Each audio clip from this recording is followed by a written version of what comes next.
No século IV a.C., os grandes pensadores de seu tempo já matutavam de que forma os tititis que circundavam pelas praças poderiam influenciar o público. Neste período não era tão preocupante a difusão para a grande massa populacional. Não havia rádio, jornal, televisão, internet. De boca em boca se chega a Roma, mas até a informação chegar por lá, demora.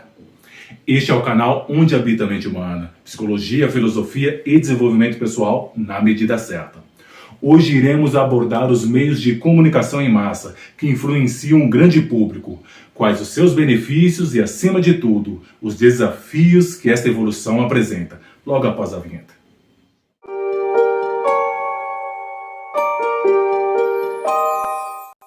Início do século XX, um grande salto para a modernidade contemporânea.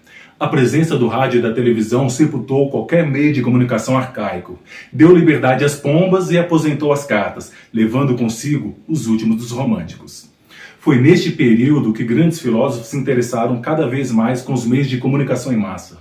E de que forma isto mudaria o caminho da política e da sociedade? Mais à frente surge a internet, ainda para poucos, mas de grão em grão a galinha enche o papo.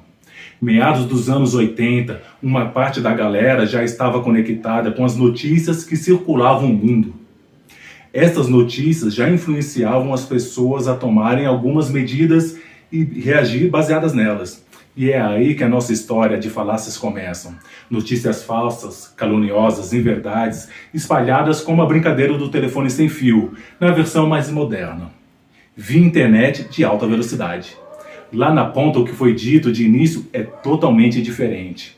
Chegou ao fake news, trazendo muitos problemas, uma enxurrada de informações falsas. Afeta um bem-estar da sociedade democrática, podendo haver muita contestação pela população. Um ou outro podendo agir em estado de natureza. Dependendo da raiva, nos assemelhamos a alguns animais. Mais uma vez surge a filosofia, trazendo para si este desafio, nos levando a reflexões que queimam os nossos neurônios.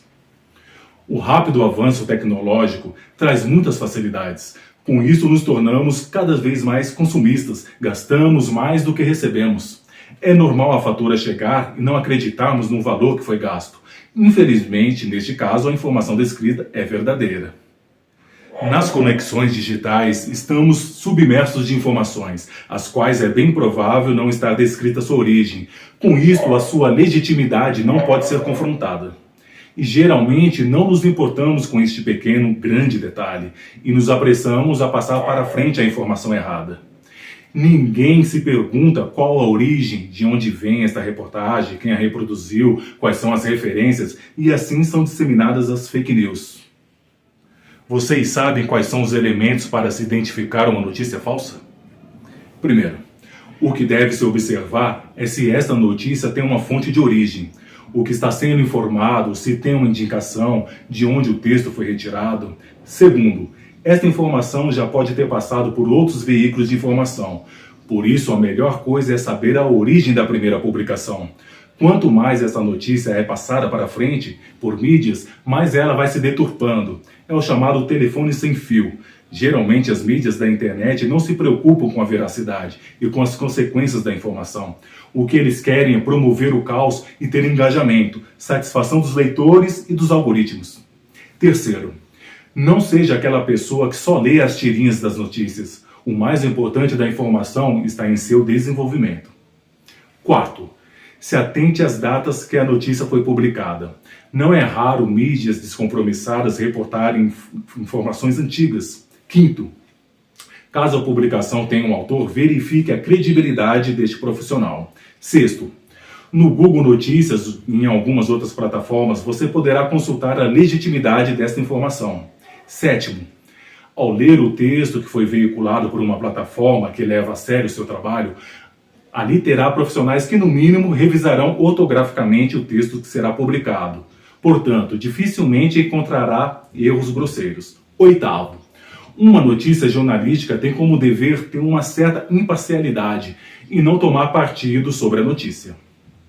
Nos meados do século XV deu início a uma cultura letrada e as informações neste período eram a passos lentos, mas bem apurados.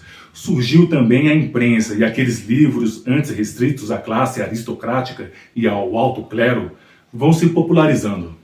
A informação e conhecimento alcançam outras mãos e com isto o interesse da população em aprender a ler. A partir disto foi feita a primeira tradução da Bíblia, facilitando o acesso a povos que não entendiam os escritos originais. Neste período, as mãos já cansadas dos copistas medievais já não eram tão necessárias.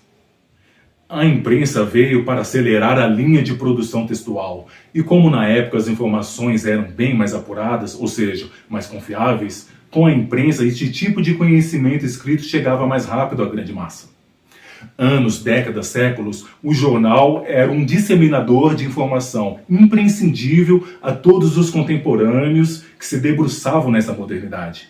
E até o século XIX, certamente foi a fonte de comunicação com a maior eficácia que já existiu. Século XIX, rádio e televisão, período audiovisual. Rádio e TV carregava consigo, através de seus profissionais, a mesma credibilidade. Podia, de uma certa forma, acreditar no que elas falavam.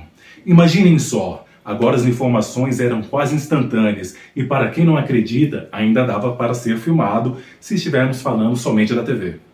As informações eram processadas rapidamente, alcançavam as grandes massas e ficamos mal acostumados com as notícias imediatas.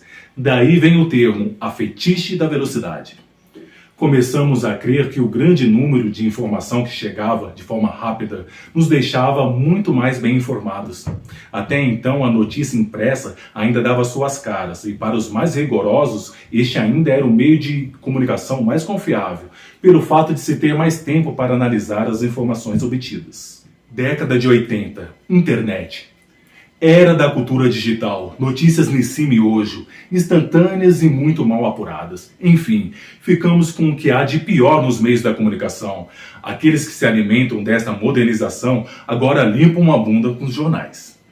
Mas ainda há esperança para os nostálgicos. Restam as notícias antigas e que elas possam ser digitalizadas e que eternizem na nuvem dos internautas. São poucos, mas ainda há quem dissemine uma boa informação. E estes também têm que se atualizar e marcar presença em todas as plataformas e fazer de tudo para não se contaminar com aqueles programas que só querem lacrar com um grande público. A criação e ascensão da internet de fato é uma grande revolução do meio de comunicação. É uma ferramenta de multimídia, validando-se de várias formas de se apresentar uma notícia, fazer entretenimento, entre outros. Não é totalmente dependente de um público alfabetizado, nem se prende à oralidade das rádios, mas certamente, como dizia Humberto Eco, deu voz aos idiotas. Eu fico por aqui, agradeço demais a participação de todos, compartilhem, deixem o seu like, e isto faz com que os algoritmos do YouTube entendam que este canal tem uma relevância, fazendo assim com que este vídeo dissemine a mais pessoas, ajudando no crescimento do canal. Reflitam sobre o assunto e deixem aí nos comentários a sua opinião, disseminando assim ainda mais conhecimento. Muito obrigado e até a próxima.